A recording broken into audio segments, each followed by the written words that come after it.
Alright, comic fans, this is Comicfan with another humble haul. In this episode, I made a small purchase online that really took me back to my early years of collecting. I also found some Dollarfines around town, and I hit up another comic book yard sale. So, let's start off with my little online purchase. These were just little things that I got when I first ordered my first batch of comic books. It was through a Sears catalog order, and I got it for, I can't remember, I believe it was a Christmas one year.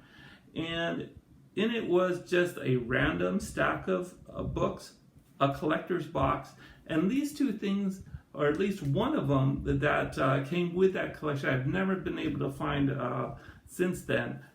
Maybe it's because I haven't really looked for it, but I was very happy to find this online. This is Marvel Comics, all about collecting comic books. And inside it is just a brief rundown of what your beginning collector needs to know. It's a very thin, almost just a few pages, very, very thin. But I'll give you just a peek as to what it is. It's a brief history about comic books, the appeal of comic books, which is the fun and the profit. It also, it actually talks about flipping books here. Pretty cool stuff. Just a couple more pages.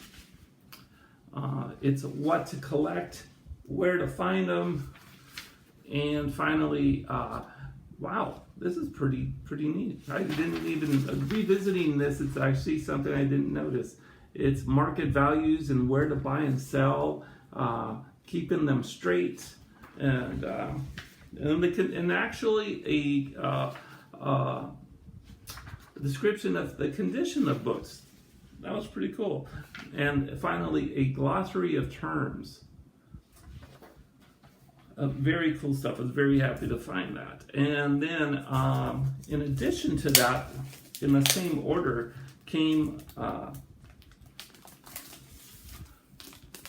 Comic Book Collecting by Overstreet. And this is a little bit of a thicker catalog. It's not actually a catalog, it's actually a price guide.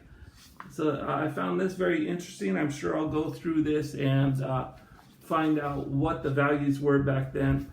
A very interesting thing. I always like looking through old Overstreet price guides and to see what the values were then and how they are now. Okay, now on to my Dollarfines.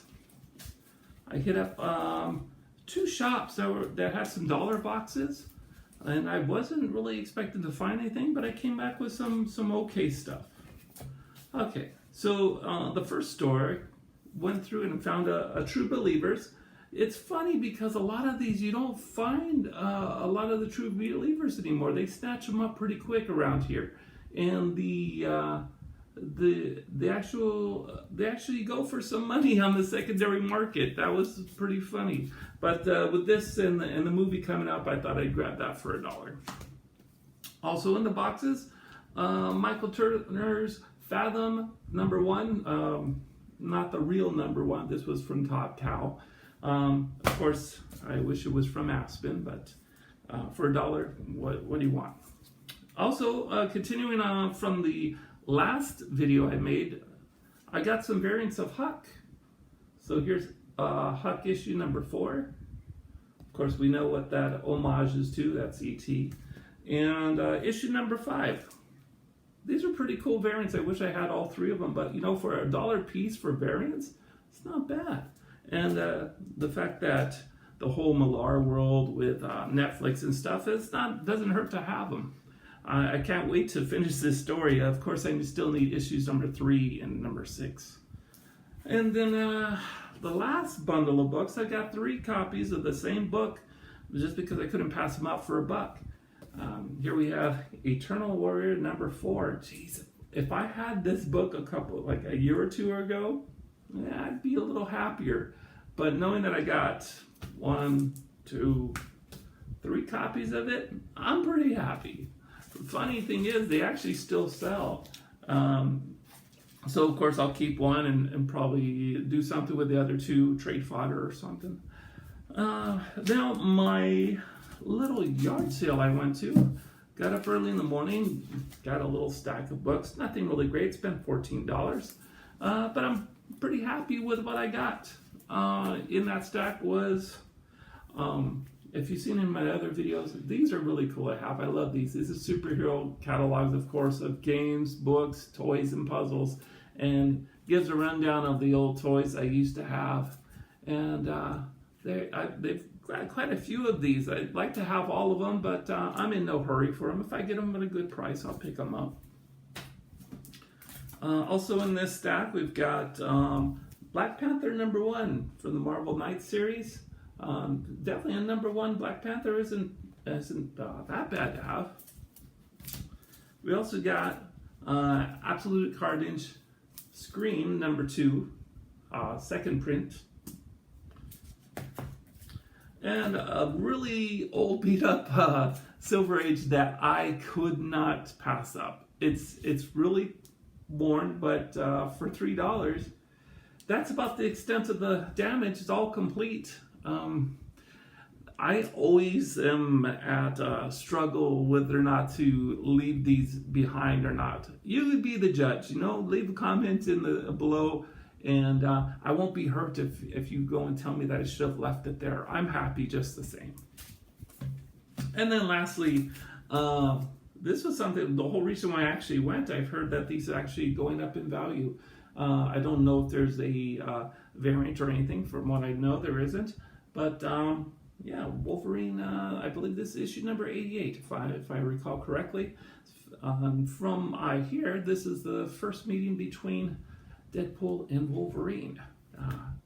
But anyway, the inside art on this, I'll just take one more moment from you guys.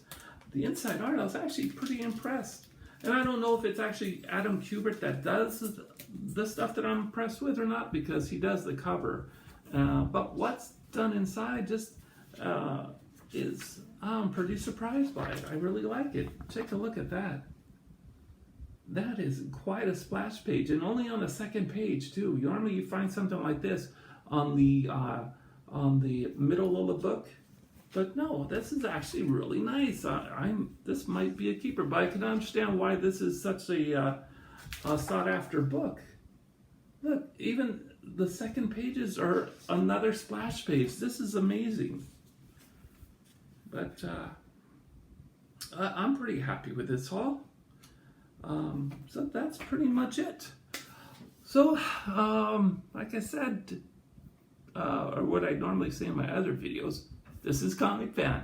And as always, happy hunting. We'll see you later. Bye-bye.